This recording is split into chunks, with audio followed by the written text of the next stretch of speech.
Hi everyone! So welcome to our podcast. My name is M.Radifan, which is number 24120111323. And I'm here as a host to lead this discussion, and I'm here to lead this discussion today. And then I brought two of my friends also to discuss with me about this issue today. You can explain yourself? My name is Rifki Pandu and my NPM is 24120111462. You may call me Samudra and I'm here as a student. I'm Arif. My NPM is 24120111393 and you can call me Arif. Okay, so today we'll be I think it's a really harmless issues about the Muslim Uyghur in Chinese. I already do a little bit research about these issues today, and maybe I will explain a little bit about this issue. So this issue is the Uyghur community is a Muslim, and then a minority group that live in West Chinese, pointedly in Xinjiang, if I'm not mistaken. Is it right? Right. And then since this case is since 217, the Chinese government has carried out very controversial policies against the Uyghur community, including mass detonation, strict surveillances, and many things. And maybe right now I want to ask about your opinion about these issues. Start from Mr. Samudra, maybe? So when it comes to genocide, of course it's sad to hurt, but in my opinion, China has a great point to wipe the Uyghur Muslims. What's the main point about that things? The point is, I do some research about it. I think this is quite hard because this issues is it's extremely hardly. Because the Muslim in Uyghur is like a city that take over from Turkey, then become China. The point is Muslim Uyghur is different with Muslim in China. Oh, so They bring another ideology. I see. So because the differences, and then the Chinese is afraid there will be a different ideology, right. So they do what is that the wipe out. So what about your opinion, Mr. Arif? I think not all Muslim in Chinese the bad guys. It's only the Uyghur. Why? So there are two Muslim ethnics in China, the Han and the Uyghur. Oh yeah. I read that things also. So the bad guy is only the Uyghur, and the Han doesn't have a problem with the government. They are like. So you agree with me? Yeah. You agree to wipe out the Muslim in Uyghur, right? Not all Muslim, only the Uyghur. Yeah. Only the Uyghur, not all the Muslim. Oh, okay. Some countries that given a plus for China to wipe what is that? The Muslim in Uyghur, Uh-huh. because they thought the same thing like China, because it's the main problem of terrorism. What countries is that? No. My research find like Pakistan. I see.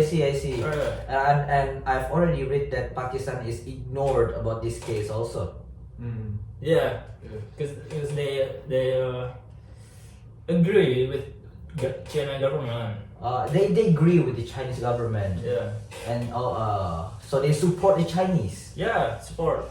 But I think is that right? The Chinese has do the harmless thing. China is another country from Turkey. Yeah. They have different culture. Uh-huh. The Uyghur Muslim bring their culture from Turkey to China. So because of that, the Chinese what is that? The Chinese have a different opposite with Right. the. I see. Or maybe we will bring another case about these issues because it's getting me so hardly, and maybe we'll back to the segment 2. Hello guys, so we're back again in our podcast, and then it's still right here with me and M.Radifan as a host, and then also there's two my friends still be resources again, and also I think this segment will be just more relaxed and more flexible because we just give our source to be question and answer, and I'm as a host will be give them a question and then they'll answer my questions. And I think it's still the same issues. So maybe without any further ado, let's ask about Mr. Samudra about our question today. So Mr. Samudra, my question is, what has been the international response about these issues? Of course, the response is gonna be two like pro and contrast. The pro, I was told you before that. Now I'm gonna talk about the contrast. Several countries and international organization has condemned China actions. Like America, Netherlands, Canada, and several countries also consider China action as a genocide. And that all of the countries being an enemy for Chinese, I think. Yeah. West countries. West countries, and I Especially think they have a bad relation to Chinese. Yeah. Yeah, I see. I already did that things also. Then various countries also gave an implemented sanction to China's governments and companies, China companies. What They- sanctions then? Like they are not move freely because Uh-huh. that the sanction they're being what What is is that? wall Being wall. that. So yeah, that one of the sanctions. And some companies have also moved to ensure the supply chains to their supply chains don't involve forced labor from the regions. I see. So for the answer is, I think there's a pro and cons, right? Yeah. And then the cons is, I think mostly all of them is just like from the West, like in America, Canada, many countries, and I think that countries also have a bad relations with Chinese. Yeah, And then they're enemies. they're enemies, they're enemies, and they also have a Cold War, I think. Yeah, American and Chinese. Yes, and then for the sanction, and I think that's a good movement too, because when you have some enemies, I think that's not obligation to you have give a supply for the countries that you being enemy. Is it right? It's gonna be disadvantage for China. Okay, so that's a good answer for you, Mr. Samudra. Thank you so much, Mr. Samudra. And then we're gonna go with our answer number 2 is Mr. Arif.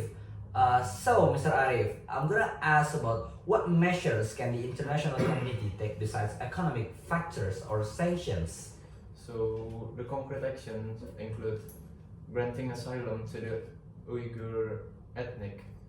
So countries like America, Sweden, Germany is giving an asylum to them.